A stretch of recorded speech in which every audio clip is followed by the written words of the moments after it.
This lecture covers the role of law for industrial promotion, which is essential for economic development. So the first part of this lecture discusses state industrial promotion generally, and the second part applies the discussion to a specific development case of South Korea and see how law and development approaches in industrial promotion can be applied to specific development cases. Industrial policy refers to an economic, financial, and/or any other policy adopted by a state for the purpose of promoting industries. Emergence of neoliberalism in the late 80s and early 90s discouraged government interventions in the economy. So mainstream economists have pointed out the problems associated with the government interventions. Today, nearly all states, however, adopt policies to promote industries, even if they may not necessarily call such policies state industrial policies or industrial policies. For example, the Biden administration has recently adopted laws, CHIPS and Science Act, to promote semiconductor industry in the United States, using tens of billions of taxpayers' money to subsidize semiconductor producers in the US. The government has adopted a wide range of policy tools, such as financial grants, loan guarantees, tax rebates, research and development support, facilitation of social infrastructures, and trade measures, such as tariffs on imports, for the purpose of supporting industrial development. The government has an interest in promoting industries to solve socioeconomic problems such as unemployment. There is a greater need for industrial policy in the countries with a weak economy and prevalent poverty. So industrial policies in developing countries are called development policies. There are two major tools of industrial policy. One is government subsidies, and the other is trade measures such as tariffs on imports. Now, critics of industrial policies argue industrial policies cause an inefficient allocation of resources. It should be the market that should allocate resources according to the market force, not the government should be doing that. According to Danny Roderick, a leading scholar at Harvard, industrial policy is concerned with the provision of public goods for the productive sector, such as research and development, health, and infrastructural facilities. Now, Roderick says industrial policy is just a good economic policy of the type the traditional orthodox approaches prescribe.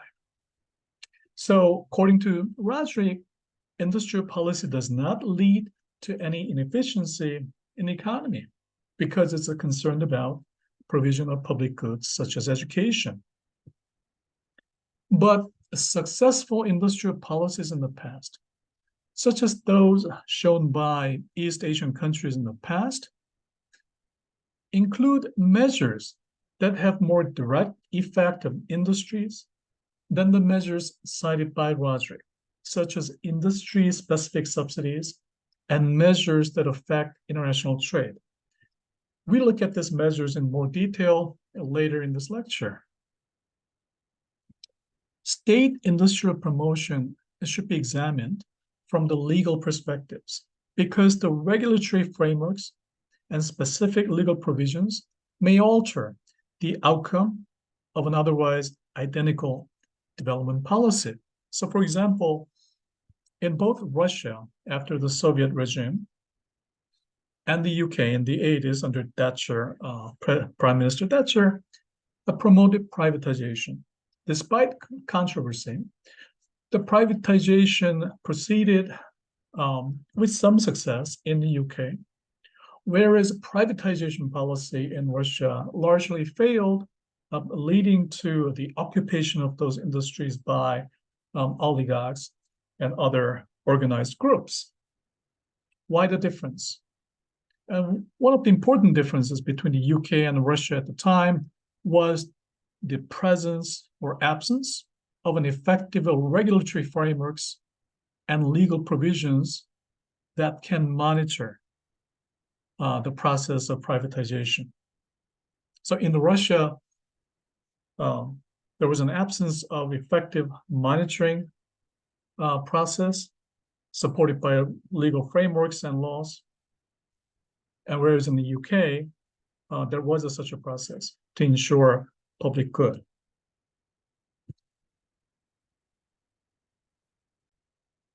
There is a debate on the efficacy of state-led development policies. So according to the traditional view, the invisible hand of the market optimizes the supply and demand, leading to economic efficiency. So Adam Smith and other classical economists argue that individuals make the best economic choice for themselves, given that they have access to information and freedom to make an economic choice. Therefore, state involvement in the economy leads only to economic inefficiency. According to them, economic growth comes from the division of labor, not from state involvement in the economy. And they were against the measures of industrial protection, such as government subsidies and tariffs that work against competing imports and favoring domestic industries. So tariffs against competing imports and favoring domestic industries would not be economically efficient, again, according to the traditional views. These views culminated in what we call the Washington Consensus. Washington Consensus refers to a set of policies representing the lowest common denominator of policy advice advanced by Washington-based institutions, such as a fiscal discipline, a redirection of public expenditure priorities towards areas of offering both high economic returns and the potential to improve income distribution, such as primary healthcare, primary education, and infrastructure. These policy recommendations also include tax reform to lower marginal rates and broadening the tax base, interest rate liberalization, a competitive, not controlled exchange rate, trade liberalization, liberalization of inflows of foreign direct investment, privatization, and deregulation and protection of property rights. This Washington Consensus dominated the policies of international financial institutions such as World Bank, IMF, and the WTO. And it had a broad appeal beyond the economic policies. The Washington Consensus was consistent with the Western social political traditions emphasizing the importance of civil liberty and democracy. The pro-market economy requires free access to information and freedom to conduct economic transactions, supported by a liberal democracy with the rule of law. It meets the broad social political priorities of the West. However, the reality was at odds with this traditional stance. There is an important presumption for the pro-market approach, that is availability of information and the rational choice by an individual. However, both of these presumptions fail on the ground because information is often not readily available, especially in developing countries with resource constraints. Information doesn't tend to be freely available. And this assumption about the rational choice by individual fails. It is a workable presumption in many economic circumstances, but not always, as has been shown by the economic crisis, the financial crisis of 2008, which was caused by irrational policy choice, irrational choice made by economic players in the market. it is also doubtful that today's successful economies, such as the United States and the other Western countries, necessarily followed the pre-market approach when they were in the process of economic development. For example, Alexander Hamilton, great thinker in the start of US history, argued that to start new industries in the United States that could soon become internationally competitive, he argued initial losses of those industries should be guaranteed by government aid, which could take the form of import duties or prohibition of import altogether. Also, Henry Clay, Abraham Lincoln's early mentor, advocated the American system of trade protection in opposition to what he called the British system of free trade. This British system was described as a part of the British imperialist system that consigned the United States to a role of primary product exporters. Now, the US maintained among the highest tariff rates until 1940s, and the entry barriers to US market was significant until early 20th century. But nonetheless, US became one of the most successful economies in the United States and in the world, despite those policies.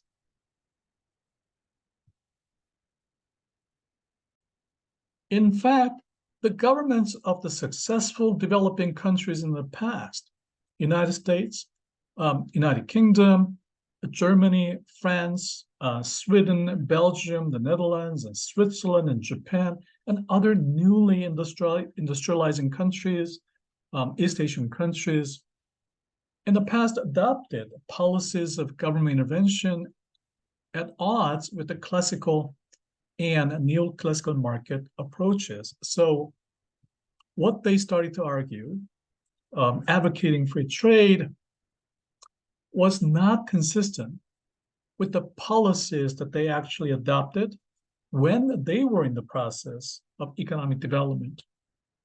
Now, the leading scholars such as Hejun Chung of Cambridge accounted that the policies they actually adopted during their economic development, including substantial subsidies and tariff protections, industrial policies, in the process of their own economic development.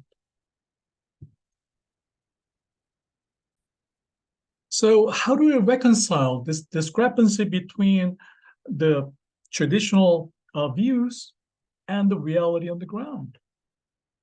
Scholars such as Frederick List argued the infant industry promotion policy.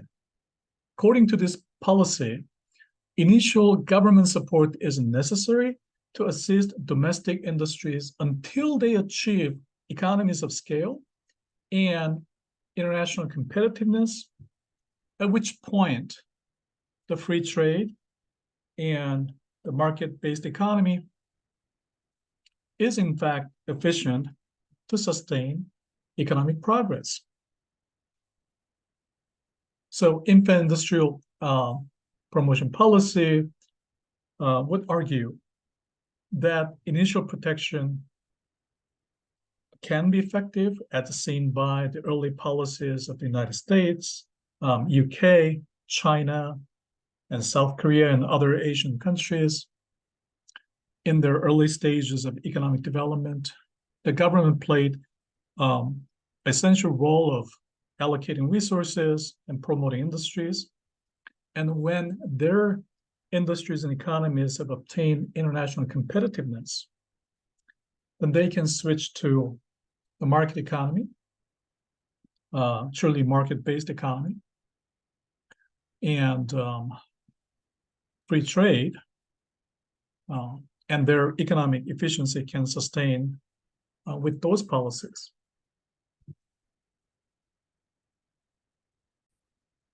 However, it is also not the case that most developing countries succeeded with government-led industrial policy, industrial promotion policies.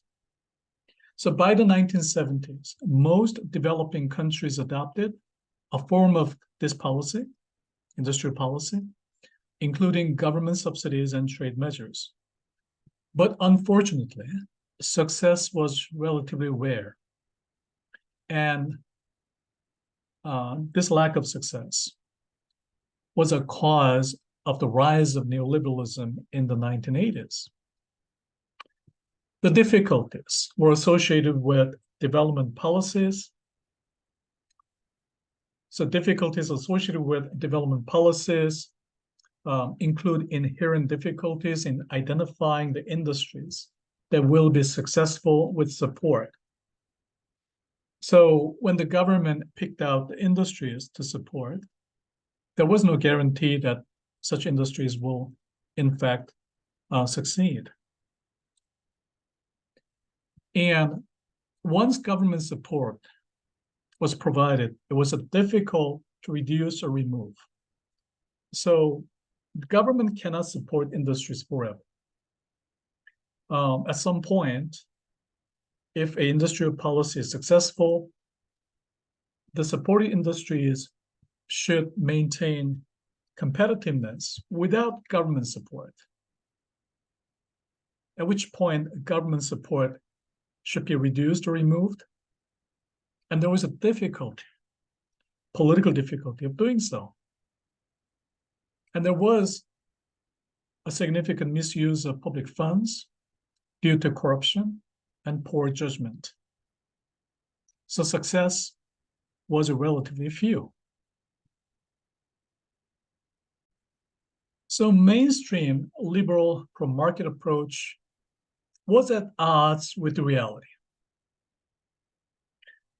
So in recent years, there has been some recognition of different approaches. So according to New Development Economics, NED recognized the complementary roles for government and markets. So the governments and markets are not mutually exclusive. They can, in fact, work together. And the cooperation between the government and the market have been shown by the success of East Asian development cases. And again, we'll look at the Korea case later in the lecture. The new general theory of economic development, which I have developed and published, factors such as economic growth, distribution, and innovation are the constitutive elements of economic development. So when we talk about economic development, then constitutive elements are growth, distribution, and innovation.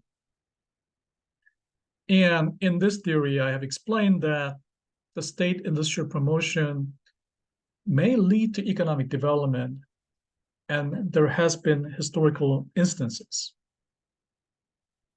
And there is also debate between sector-specific support versus new activities, such as developing new technology, providing for training and supporting new goods and services instead of focusing on a specific sector.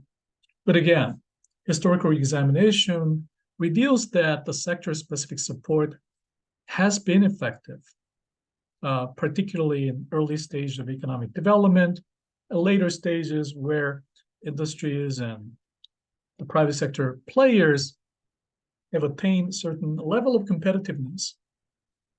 Perhaps the support for new activities might more be effective. An example would be the United States has been supporting the development of new technologies, such as internet, artificial intelligence, now semiconductor research and support, as an effort to promote industrial development and economic progress. Also, it is important to note that policy alone is not sufficient. Other factors, such as a stable and efficient government, working institutional arrangement between the public and private sectors, social peace, educated population, access to capital, and a cultural environment that fosters working ethics and legal and institutional environment. These are all important to achieve success in industrial policies. Also, the World Trade Organization and its regulatory frameworks and requirements may pose a regulatory barrier to development. So Roderick has mentioned that the current trade rules have made a significant dent in the abilities of developing countries to employ intelligently designed industrial policies, because certain rules in the WTO, such as a prohibition of export subsidies, the subsidies that are provided on condition for exportation, has been effective in promoting exportation and industrial development in several countries, including South Korea and Taiwan, no longer allowed under the WTO. The WTO bans export subsidies. So arguably such a rule is an impediment to certain development policies as confirmed by the Roderick statement.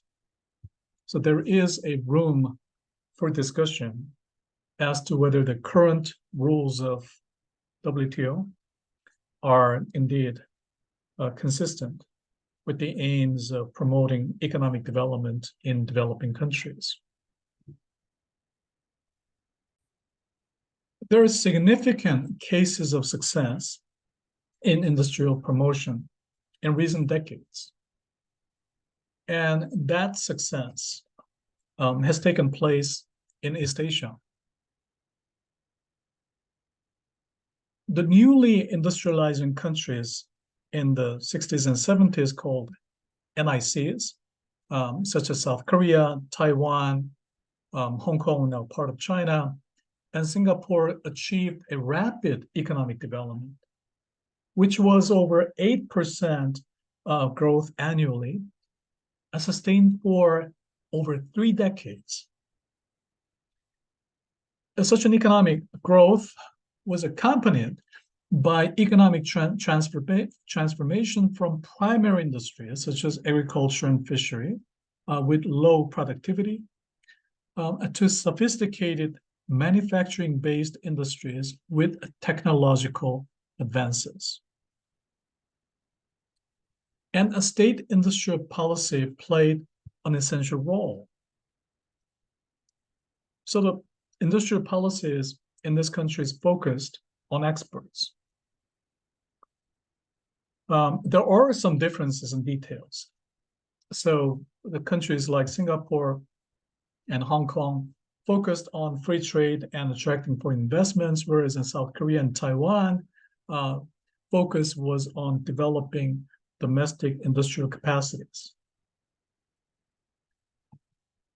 Now, the NICs, the NICs, were called successful developmental states. And these were the sovereign states that assumed a key role for economic development and created economic development plans, relocated surplus, combated resistance, and invested and managed key sectors and controlled foreign capital. The governments of the NICs planned for economic development and implemented a strong industrial policy by influencing what to be produced and by whom through policy instruments such as the subsidies and tax rebates. The state chose the recipients of their support in accordance with their market performance. So this was the key. The support was given by the state, and state identified recipients, but support will be given in accordance with their market performance.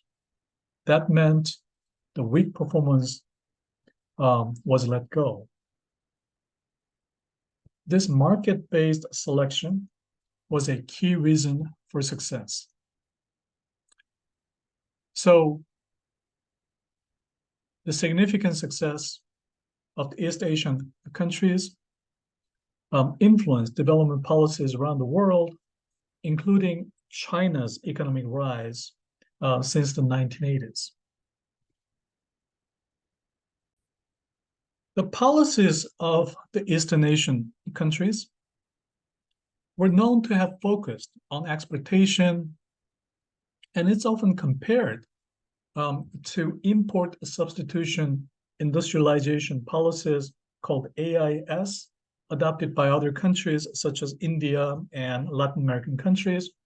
Now, import substitution policies were not sustainable because even if these countries managed to produce the goods that they deem necessary for domestic economy, the problem is the lack of purchasing power in the domestic market. The populations were relatively poor and they did not have purchasing power, so the production could not be sustained.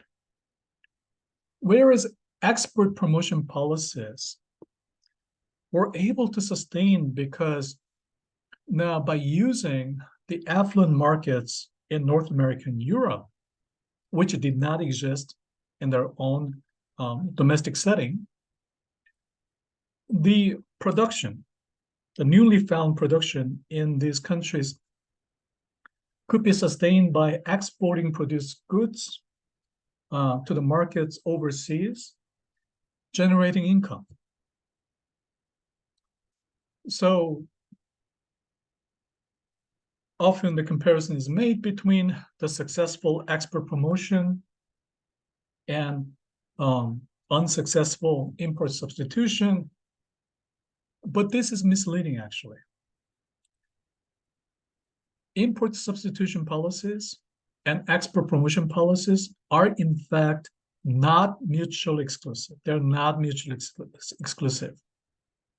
So what happened in those countries, such as South Korea,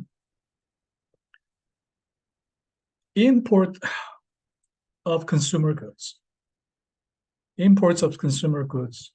were heavily controlled by the state by way of high tariffs and other measures. So the consumption of imported foreign goods, especially consumer goods, were discouraged. So that's import substitution policy. So the state discouraged the consumption of imported goods, but encouraged production of imported goods. However, they also at the same time promoted exports. So domestically produced goods will find markets, not only in the domestic market, but in the foreign overseas markets. So production was also sustained by exportation. So these successful East Asian countries, at least in the early stages of economic development, protected their domestic markets through import substitution, but at the same time promoted export promotion so that they can increase production and generated income for their populations. And then in this, they selected market performers to receive government support. So in order to receive government support, one had to prove that they were good market performers, especially in export markets. So I call this can be called a marriage between the state and the market. So the government protected the market economy with the guarantees of economic freedom, such as a freedom of contract and right to property. But the state also intervened in the economy, adopting measures of industrial policies and export promotion. So they did both. They protected the market, and also they intervened and adopted industrial policies to promote industries. In doing so, the government had plans to develop industries and expand exports with the economic targets, the growth target to be met by the set time frames. So this marriage between the state and the market was bonded in law, legal frameworks, and institutions. And we'll study this in more detail in concrete cases by examining the successful economic development of South Korea in the second part of the lecture. So we'll review the specific case of South Korean development. Now, why Korea? It's a case of successful development in an easily traceable time frame, which was from 1962 to 1996. So it's a little over 3 decades, 3.5 decades. And then South Korea presents a unique case to examine the interrelationship between the state industrial policy and law in the context of economic development. So we look at both. We look at state industrial promotion policies adopted by Korea and the laws that they used to implement them. The Korea, today, it's one of the most advanced countries and one of the leading economies in the Asia, high-income country, K-pop culture, and world-class industries such as Samsung and Hyundai. But as of 1962, it was the poorest country in the world, with only $120 per capita income. And the country had a prevalent poverty and a heavy reliance on primary non-manufacturing industries with low productivity.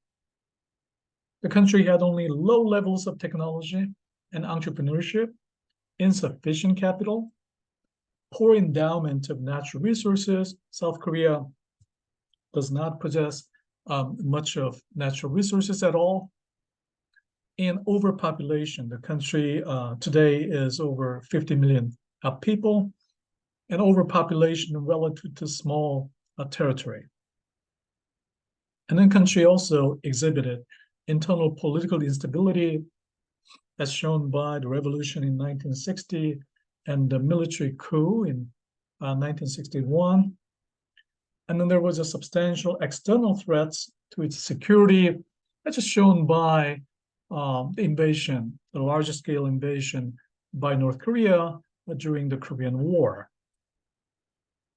So the country had a significantly negative factors that deter any measure of economic development as of 1960. The Korean government adopted, nonetheless, strong state industrial promotion policies providing direct support for specific domestic industries and exports. Korea initiated its 5-year economic development plans in 1962 and completed its 7th 5-year plan in 1996. So the country had a series of 5-year plans, and significantly, the country was able to meet most of its economic targets. Sometimes it exceeded initially set economic targets, industrial targets, every 5 years. The country also adopted various laws that enabled the government to promote domestic industries and exports through effective policy instruments, such as subsidies, including policy loans, the loans that are supported by the government below market rates, and tax breaks, and also import controls to reduce competition from imports. The result was a phenomenal growth, 8.75% annually from 1962 to 1996. So as of 1962, the country had a per capita income of only $120. It rose remarkably to $13,254 by 1996. and today over 30,000 US, which by any measure was unprecedented growth. And the growth was also inclusive. So by the 1990s, the Korea's income distribution rate was better than many other countries, including some of the developed countries such as the United States. So if you look at the table on the screen, it shows three things. One, very high annual growth rate. If you look at the table, it shows annual rate of 8%, 9.7, again, 8.0. From 1987 to 1991, it went up to 9.4%. And also, you can see that the growth was accompanied by a substantial increase in exports. So, the period between 1962, 1966, the export value, the goods export value was $1 billion. Now, by the 90s, if you look at 1992 to 1996, the value increased to $510 billion. So that's over 500 times in 3 decades. And exports of goods and services portion in GDP also increased. So this export portion increased from 7.7% in 1960s all the way to 28.7%, close to 30% in the 1990s. Another table on the screen, and this is a layout of 5-year plan. Now you can see the first 5-year plan from 1962 to 1966, all the way to 7th 5-year plan, 1992, 1996, and each plan, you can see the economic and industrial objective, right? So in the first 5-year plan, the purpose was to switch from import substitution to export promotion, although both policies were implemented. And then you can see upgrading of objectives through 5-year plans, right? So on the second 5-year plan, one of the focus was to producing raw industrial raw materials.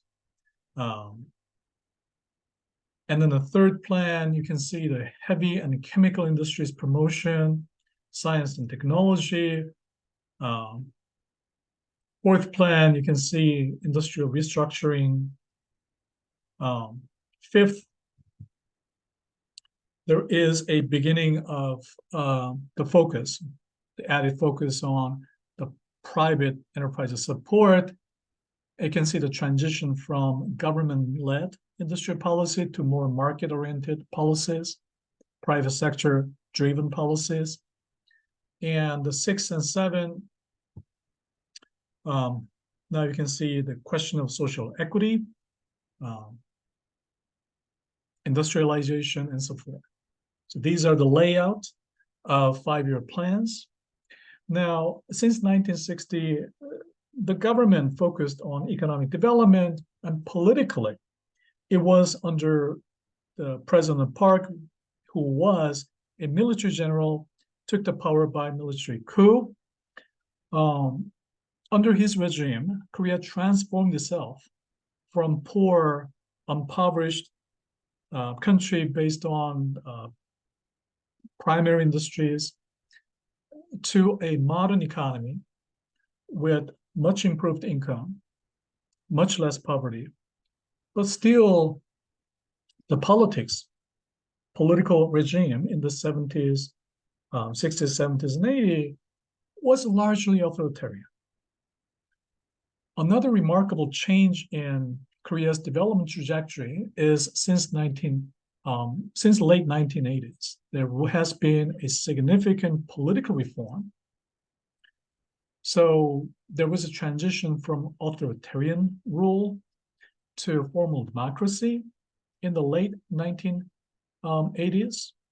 So June 1987 was an important point for Korea's democracy.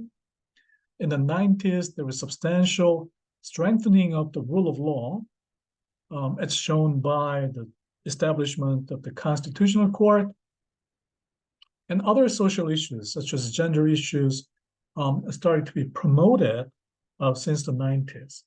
So the point is, remarkable economic development from the 1960s through 1980s transitioned into also democratization and the rule of law since the 90s.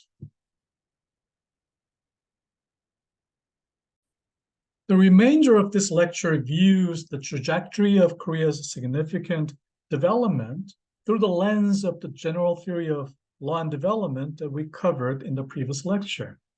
As you may recall, one of the elements, analytical elements for law and development is regulatory impact mechanisms and regulatory design. So regulatory design refers to how law is designed to achieve a development objectives.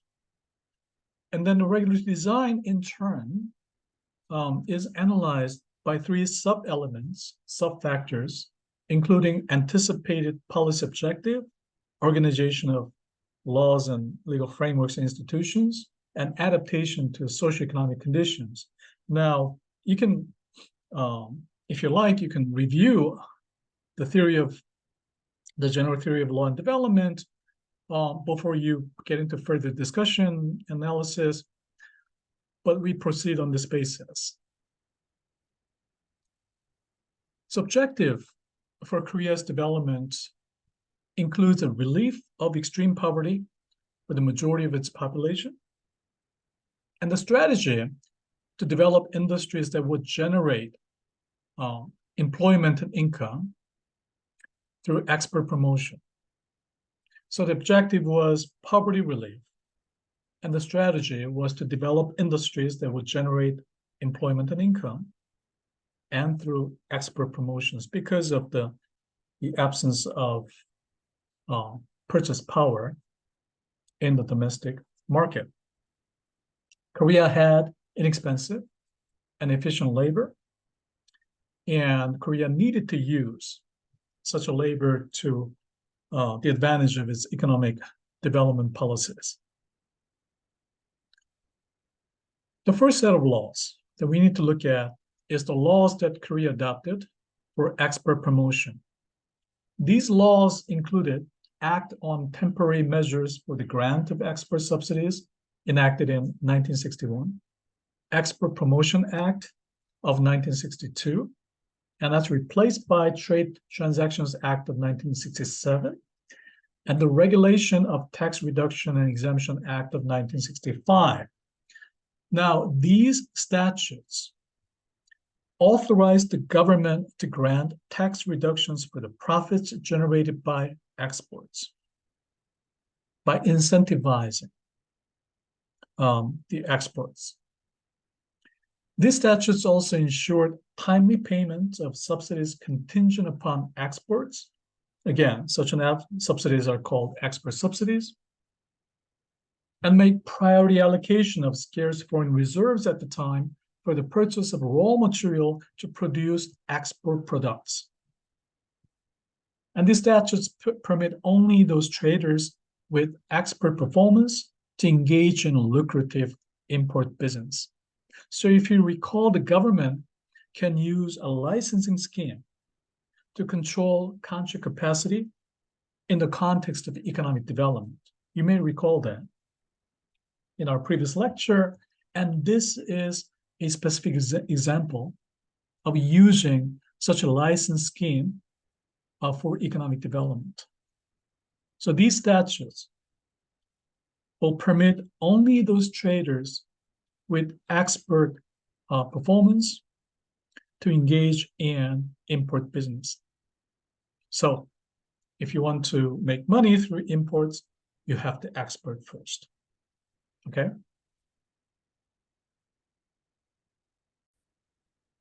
Now, another set of the laws that Korea adopted was for industrial promotion of specific sectors.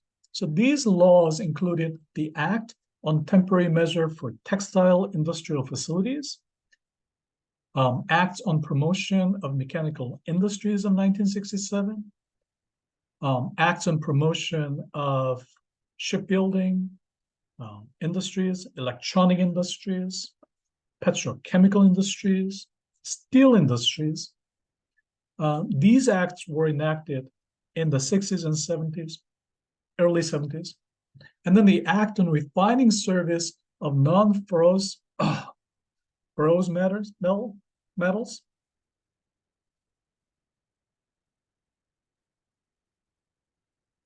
And the Act on the Promotion of Modernization of Textile Industries of 1979.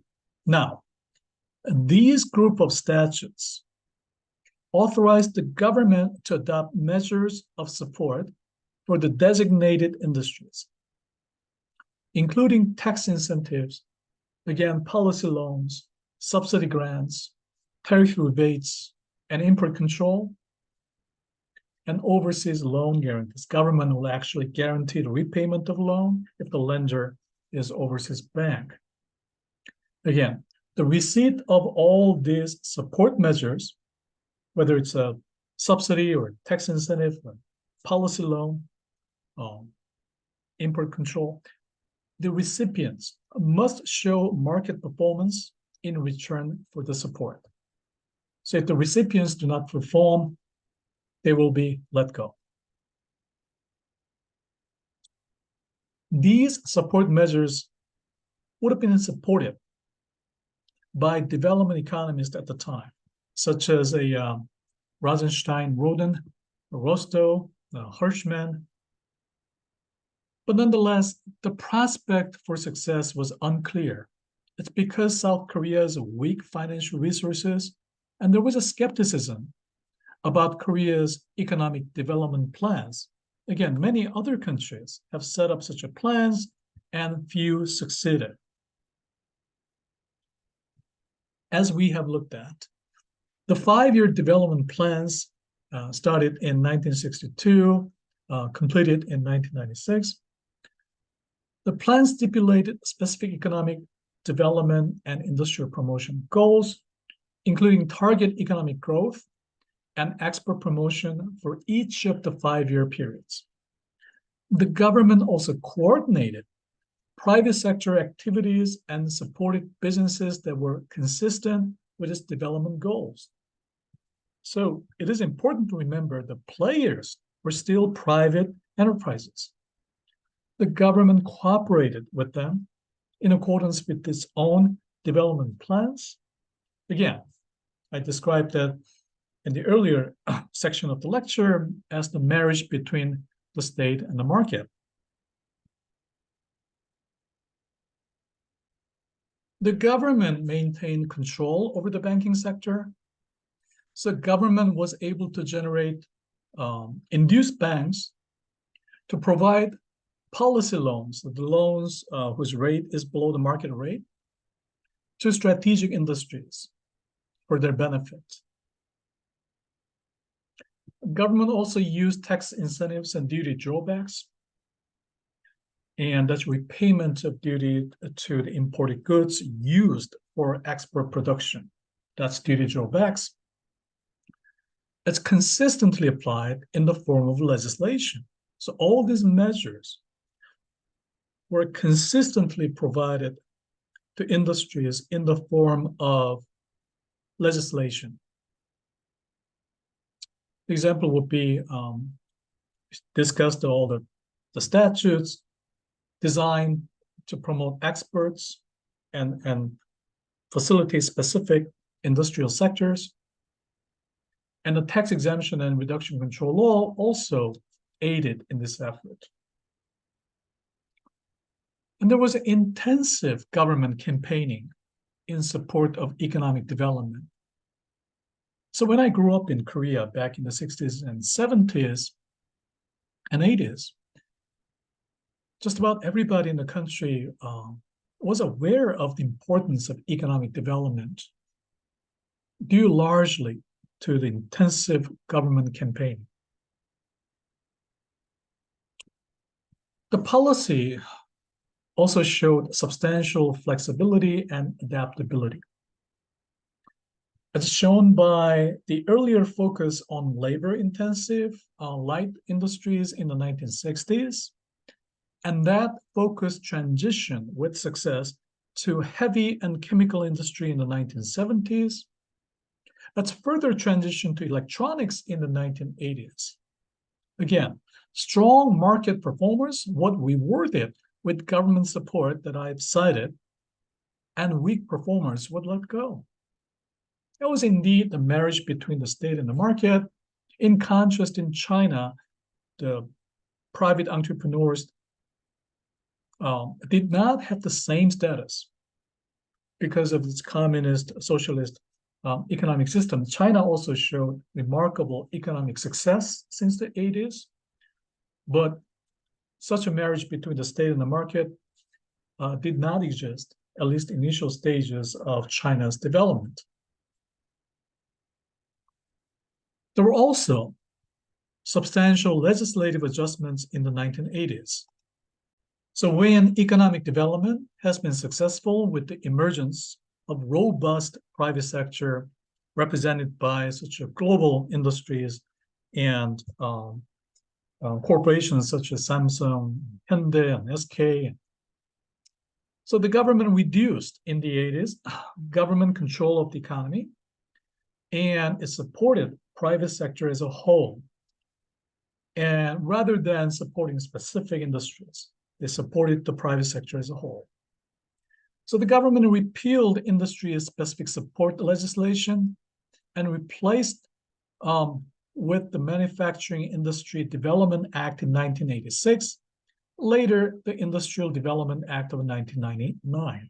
So beginning in the 1980s, you can see the transition of Korean industrial development policies from state-led sector-specific support to more market-oriented support to the private sector as a whole, and focusing more on research and development, infrastructure, and so forth. So by the 1990s, the country achieved anticipated policy outcomes, including economic growth, industrial development, and finally, relief of poverty. By 1990s, the South Korea had become a high-income country and joined the rank of OECD. Now, the second sub-element of regulatory design will be assessed by organization of LFIs, law, legal frameworks, and institutions. Now, the Korea used a separate legal apparatus outside the major codes for expedient legislation and timely amendments. So the Korea, just as many other countries in the world, are civil law countries. So in the civil law system, there are major codes, such as the civil code, criminal code, administrative code, which is the core part of the legal system that is difficult to change. So instead of meddling with the codes, the Korea set up a legal apparatus, the specific acts, other than the codes, so that the expedient legislation and timely amendments would be possible. As for supporting institutions, so organization of LFIs would mean that in effective implementation of law, the country should also have a effective supporting institutions. Korea had a development supporting institutions such as Economic Planning Board, EPB. EPB was established within the central government in 1961 to act as a control center for the development and implementation of economic development policies. So EPB coordinated and instructed other government departments on economic development policies for over 3 decades, with authorities in personnel appointment and budget allocation. These are powerful authority. And with these powers, the appointment power and budget allocation power, EPB was able to coordinate other ministries in the government for the purpose of promoting economic development. Also, the country had pro-development financial institutions such as Korea Development Bank, Korea Export and Import Bank, Korea Credit Guarantee Fund, which guarantees for repayment of small and medium-sized enterprises, commercial loans, and Korea Technology Finance Corporation. It also facilitates SMEs R&D activities. The country also set up other institutions such as KITA, which is to promote interest of traders, and also KOTRA. It's a Korea Trade Promotion Agency that set up offices around the world, and their activities focus on providing information to Korean exporters, creating networks for them so that they can access foreign markets. So the Korea had a web of key institutions designed to support exports and economic development. The third sub-elements, if you recall, for regulatory design assessment is to see whether the law adapts to socioeconomic conditions. The Korea had a ministry, it's called the Ministry of Government Legislation, that monitored the implementation and operation of laws and initiate timely legislative amendments for the changing economic conditions. So look at the change of socioeconomic conditions, and the ministry would propose amendments so that the law can better work under changing socioeconomic conditions. So government reviewed over 2,000 statutes and made hundreds of adjustments from 1977 to 1979. And government made further several hundreds of statutory adjustments in the 1990s, all in the effort to bring the laws close to socioeconomic conditions on the ground. Korea also had corruption issues, as with other developing countries,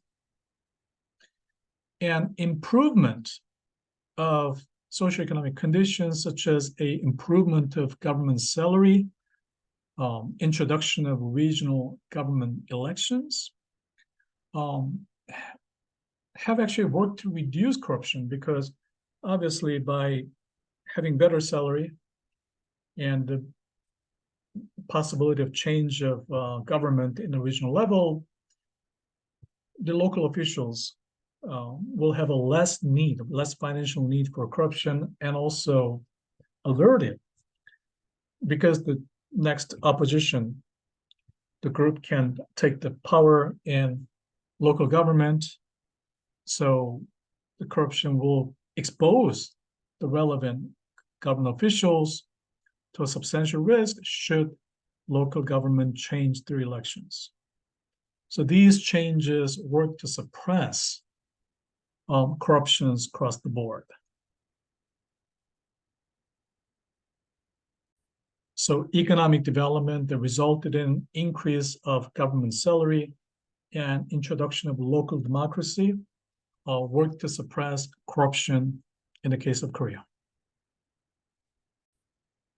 The second analytical element under the general theory to assess law and development measures is a regulatory compliance. And regulatory compliance is classified into general compliance and specific compliance as to specific laws.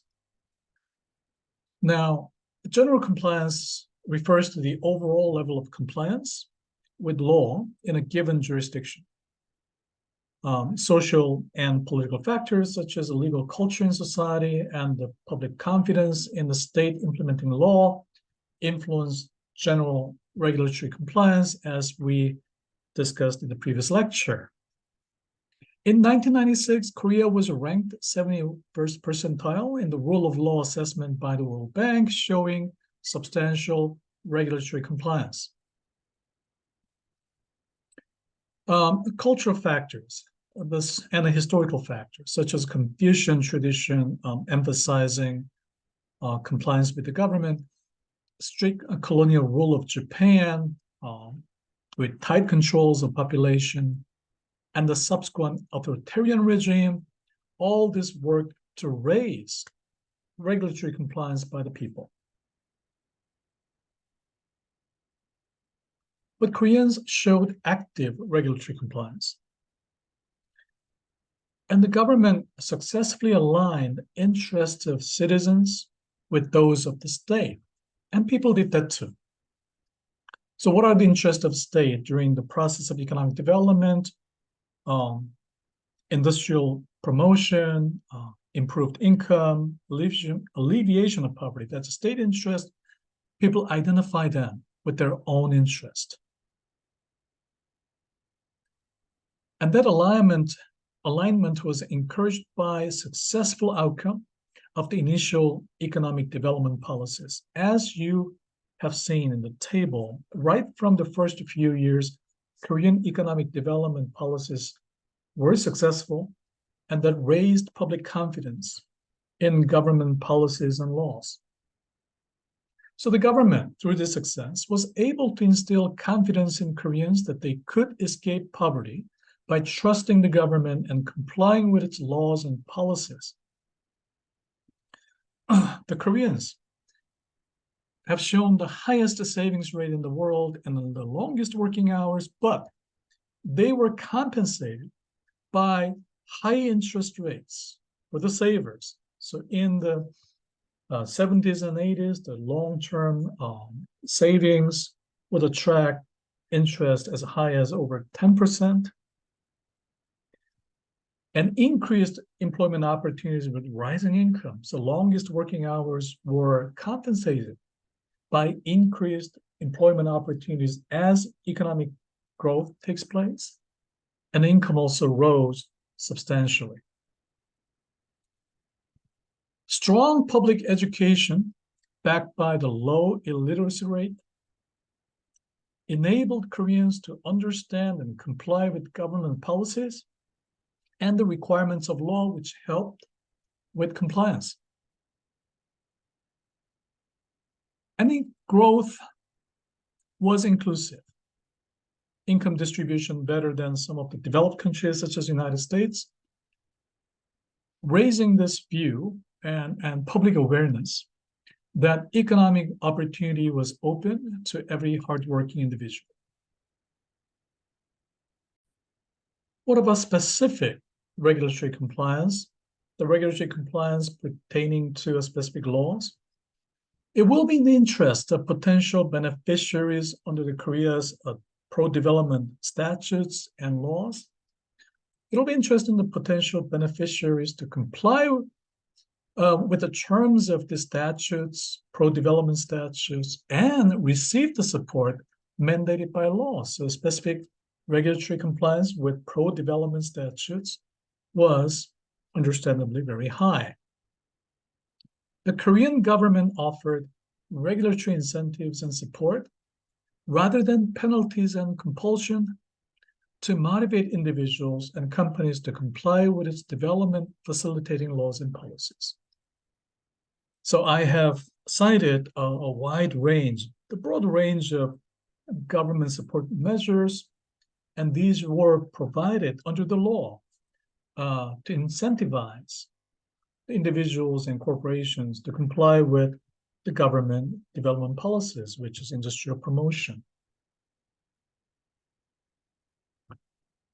There were also contribution of general codes. So I mentioned that the government legislated outside these laws, these general codes, such as civil code,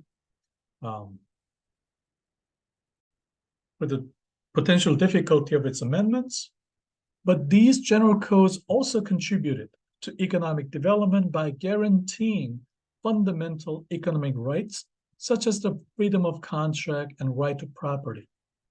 So these guarantees encouraged Koreans to participate in economic activities pursuant to government policies and laws by offering legal security for their rights to the economic returns from these activities. So unlike North Korea, where property ownership was not guaranteed, under the protection of general codes, the Koreans could trust that whatever they earn will indeed be theirs. So that incentivized Korean individuals and corporations to increase their economic return, and this legal protection contributed substantially. But Koreans also showed resistance to the laws that limited civil liberties under the authoritarian regimes. So there was a period of civil unrest and protest that began in the 70s, and it culminated in the June Resistance or June Revolution in 1987, which led to constitutional reform and liberal political reform, which shifted Korea away from authoritarian rule and closer to democracy. The third analytical element under the general theory of law and development, now applying to the development case of Korea and Korean laws, would be the quality of implementation. The quality of implementation, as you recall, refers to the degree to which a state meets the requirements of law and undertakes its mandates to fulfill regulatory objectives. The key components of this quality of implementation will be state capacity, the financial, technological, and administrative capabilities for the implementation of law. And also, the key components include political will, particularly in promotion of state industry policy to address challenges by those disadvantaged under such policy. So, when Korea promoted exports and suppressed imports, obviously those who wish to earn business out of imported goods could resist this policy, but the government showed a strong political will, nevertheless, to promote exports and the laws that will support exports.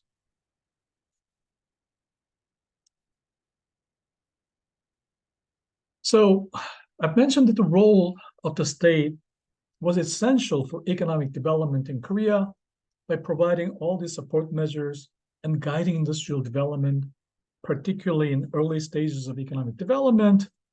But there was initial weakness in financial resources. So in early 1960s, the entire government revenue in Korea was a fraction of a major American car manufacturer. So there was a substantial weakness in financial resources, but Korea secured state capability from other resources, such as its manpower, educated manpower, thanks largely to the cultural emphasis on education, Confucian value that favors education. Also, the government organization, effective government organization helped, such as EPB, and efficient administration.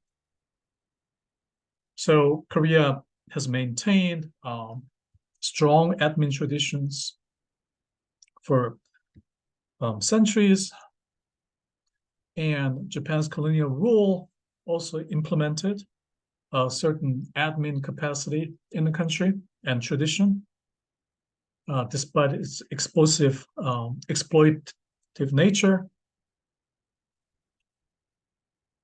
And the military government also emphasized the efficiency of administration.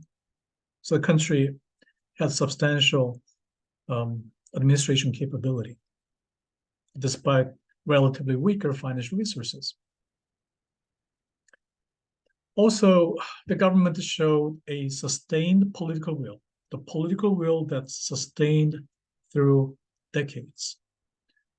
Example would be extended meetings for export promotion presided by the president from 1965 to 1979 until the death of the president.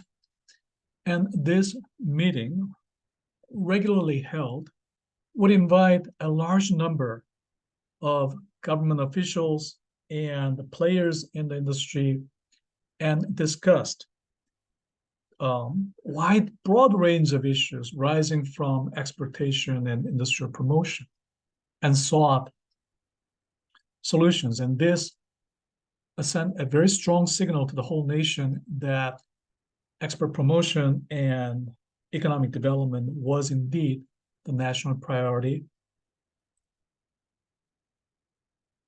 So this sustained political will firmly established economic development as a nation's top priority. So this lecture examined state industrial policy in general and considered a specific case in South Korea as a successful state industrial promotion case. Several lessons can be drawn from Korean experience. It was an unprecedented economic development from absolute poverty.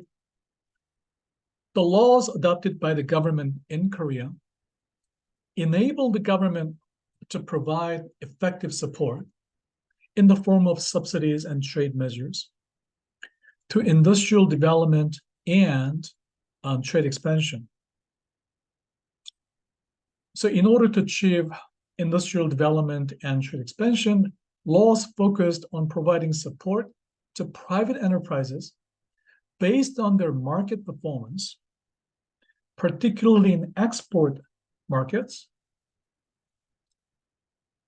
And the government adopted trade protection measures, such as high tariffs, for much of its development period to protect infant domestic industries. Now, the mainstream economists tend to discount this policy, but in the case of Korea and elsewhere, such as Taiwan and other places, this government industrial drive was in fact successful and promoted economic development.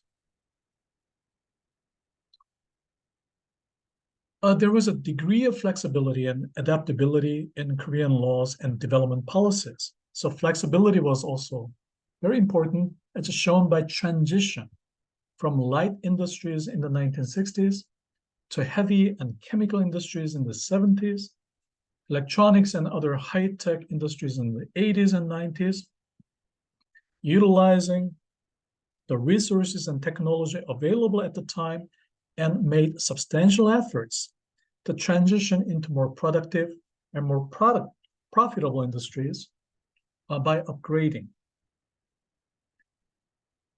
In this, the sectoral support was transformed into selective support across the board by the 1980s, and there was a timely legislative changes to meet the changes on the ground.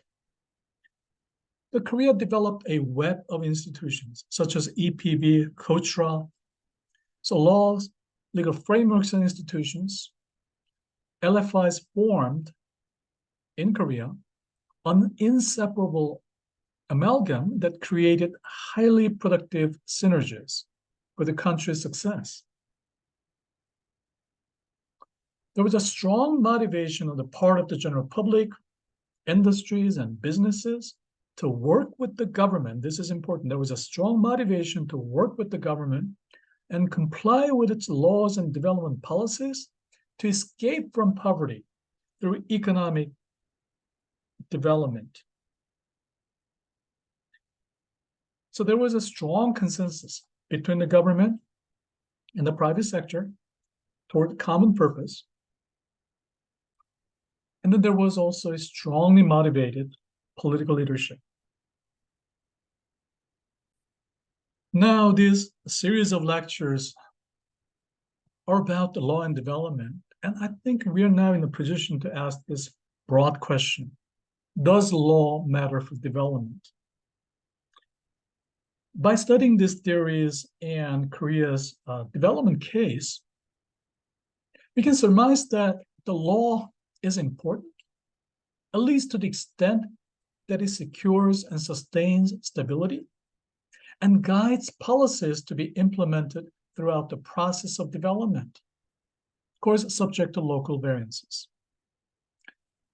I believe that the successful development history of Korea validates this point. Thank you very much. And this concludes today's lecture.